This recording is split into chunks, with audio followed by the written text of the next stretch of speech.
professor Eduardo.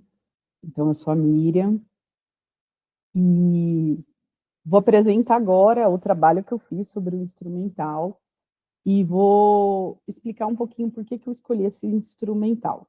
Tá?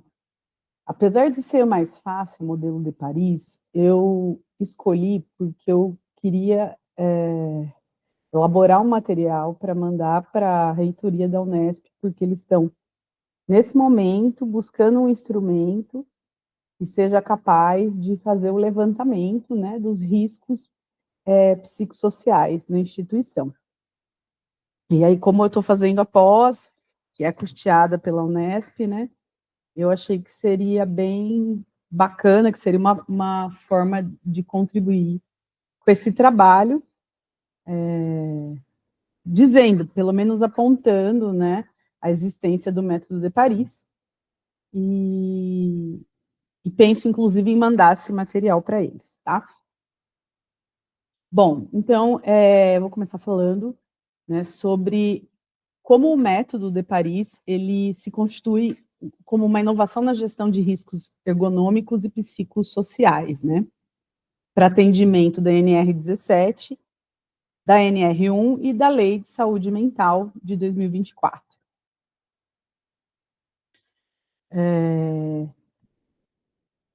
Então, a gente passou, né, desde o ano passado, a ter um novo cenário regulatório, né, no que tange à saúde dos trabalhadores.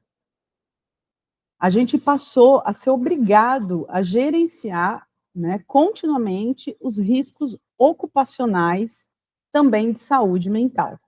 Não que isso não fosse uma exigência, mas trazer esse debate para uma NR específica faz com que as instituições entendam, né, da necessidade rigorosa desse acompanhamento, né? Então, esse novo cenário, ele é composto, então, da NR17, da NR1, da Lei Federal 14.831, que vai, inclusive, tratar sobre o incentivo à promoção de saúde, oferecendo, inclusive, certificações para as empresas, né, que conseguirem fazer uma métrica clara sobre o ambiente psicossocial em suas empresas, tá? Bom, qual que foi o desafio, então, né? Qual que é o desafio que está posto para as empresas? E eu faço essa leitura, inclusive, né, pensando que na Unesp, por conta do tamanho dela, é uma instituição universitária multicampus, né, com mais de 10 mil trabalhadores espalhados pelo estado de São Paulo inteiro.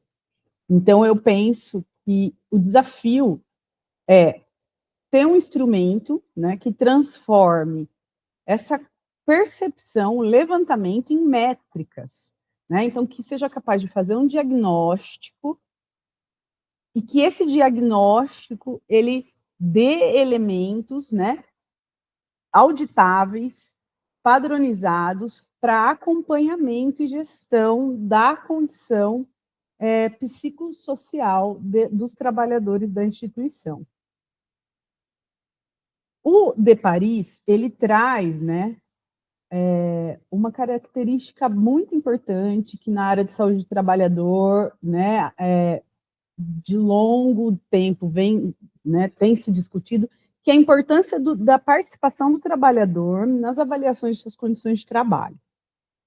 Ainda que o de Paris ele faça, né, o levantamento prévio, né, das condições, dos riscos ergonômicos e psicossociais dos trabalhadores, ele é um instrumento que possibilita esse engajamento, né, dos trabalhadores, ao mesmo tempo que ele cria dados auditáveis e científicos capazes de serem acompanhados, né, no sentido da evolução, resolução, implementação das condições inadequadas que forem encontradas no levantamento.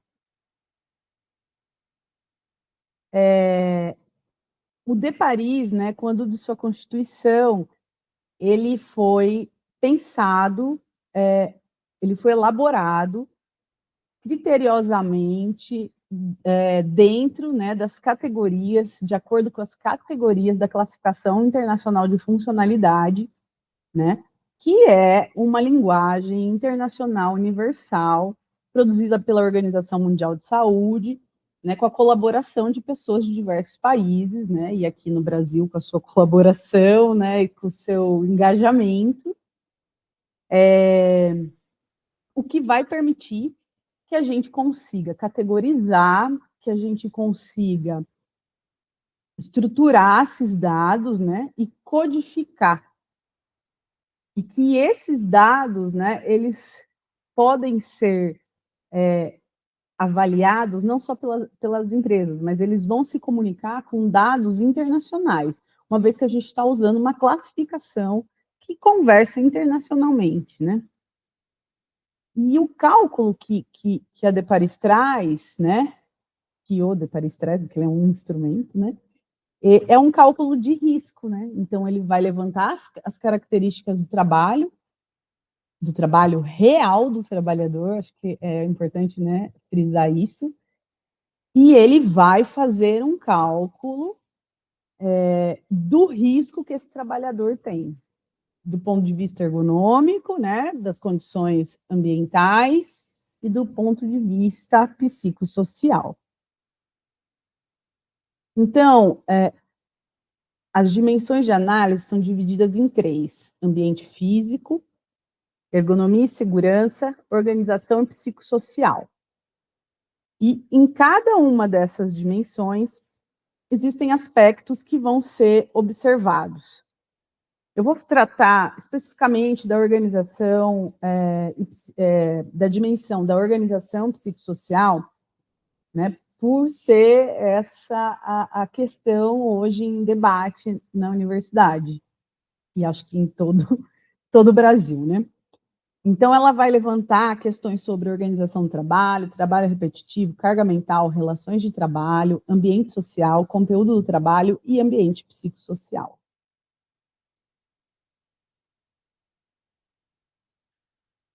Como que é implementado, né, esse instrumento?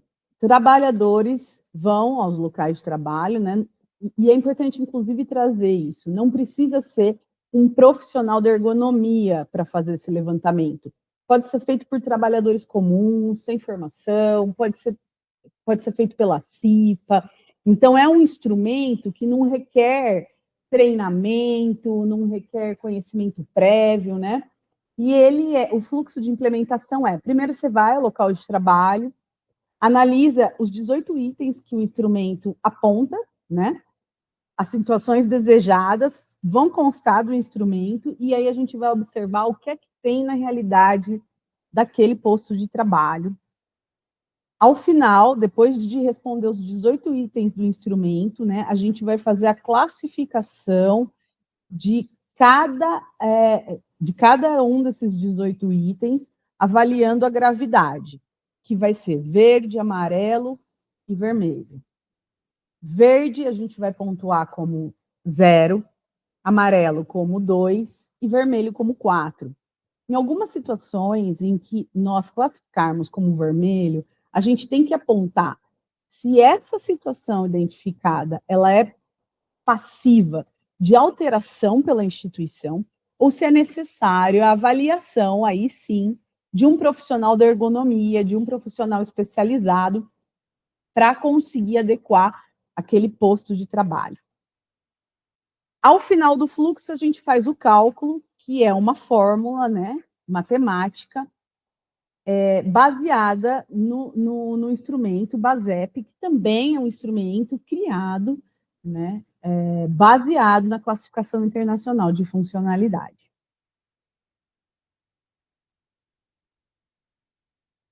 Então, como eu disse, né, são 3 situações a serem observadas, né? Então, verde, a situação é a desejada que a gente encontra, não há problemas a serem inferidos. Amarelo, para se observar, problema leve a moderado. E vermelho, né, que é uma condição a ser estudada detalhadamente, que aponta um problema grave no posto de trabalho. daquele trabalhador. O foco estratégico, né, de Paris no que tange riscos psicossociais organizacionais, ele diz respeito à carga mental, relações de trabalho e ambiente psicossocial. E é importante destacar que cada um dos itens que constam no instrumento de Paris, eles são possíveis, né, de serem categorizados pelas categorias da CIF.